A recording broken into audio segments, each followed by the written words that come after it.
Assalamualaikum warahmatullahi wabarakatuh. Perkenalkan, nama saya Nur Hikmah dari kelas 232A, Prodi Manajemen. Pada video kali ini, saya akan menyimpulkan pembahasan materi sebelumnya, yaitu etika bisnis dalam manajemen sumber daya manusia. Tidak perlu berlama-lama lagi, mari kita simak video berikutnya. Etika merupakan cara berpikir mengenai perilaku manusia di bawah pangkal tolak pandang, baik dan buruk atau benar dan salah, dari norma-norma dan nilai-nilai pertanggungjawaban dan pilihan peran sumber daya manusia bagi sebuah perusahaan yang ingin berumur panjang, merupakan suatu hal strategis. Oleh karena itu, untuk menangani sumber daya manusia yang andal harus dilakukan sebagai human capital. Manajemen sumber daya manusia adalah pengembangan dan pemanfaatan personal bagi pencapaian yang efektif mengenai sasaran-sasaran dan tujuan-tujuan individu, organisasi, masyarakat, nasional, dan internasional.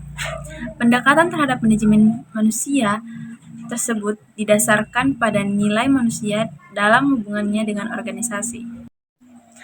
Peranan etika bisnis dalam manajemen sumber daya manusia yaitu untuk menjalankan fungsi-fungsi yang terkandung dalam manajemen sumber daya manusia melalui pengelolaan sumber daya manusia yang baik yang dilakukan perusahaan dalam menyaring tenaga kerja, bahkan mengembangkan karyawan-karyawan sehingga fungsi tersebut terarah. Selain itu, dengan menjalankan etika bisnis, baik perusahaan dan khususnya karyawan mendapatkan keuntungan yang sama dan karyawan terpenuhi hak-haknya di dalam perusahaan, seperti hak untuk perlindungan, keamanan, dan keselamatan.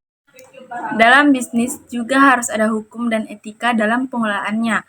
Di korporasi dikenal dengan kesetaraan kesepakatan kerja atau equal employment opportunity, yaitu tidak adanya diskriminasi dalam pengkaryaan berdasarkan ras, warna kulit, ataupun agama, jenis kelamin, serta asal-usul negara.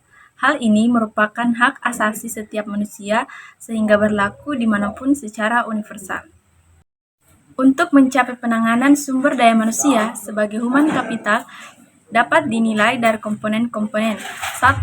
Perencanaan dan pengelolaan sumber daya manusia. 2. Peningkatan pegawai. 3. Pendidikan dan pelatihan. 4. Kinerja pegawai dan pengakuan. Serta 5. Kepuasan pegawai. Kode etik menetapkan aturan kehidupan organisasi termasuk tanggung jawab profesional, pengembangan profesional, kepemimpinan yang etis, kejujuran dan keadilan, konflik kepentingan dan menggunakan informasi. Manajemen sumber daya manusia tidak hanya berperan sebagai penyusunan kode etik.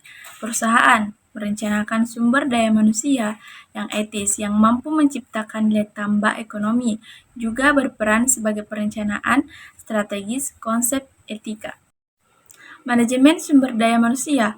Konsep etika dapat diimplementasikan dalam bentuk pengawasan organisasional yang didasarkan pada sosialisasi aturan-aturan, memonitor perilaku dan disiplin karyawan, serta memengaruhi perilaku melalui pemberian hukum bagi mereka yang sering melanggar etika. Manajemen sumber daya manusia yang mempunyai peran dalam mendukung dan memberikan inisiatif dalam pelaksanaan konsep etika perusahaan mempunyai tugas dalam mengontrol dan mengintegrasikannya ke dalam fungsi-fungsi organisasi nasional yang diembannya. Implementasi konsep etika ke dalam fungsi-fungsi manajemen sumber daya manusia yaitu 1. Seleksi, 2. Orientasi karyawan, 3. Pelatihan atau training, 4.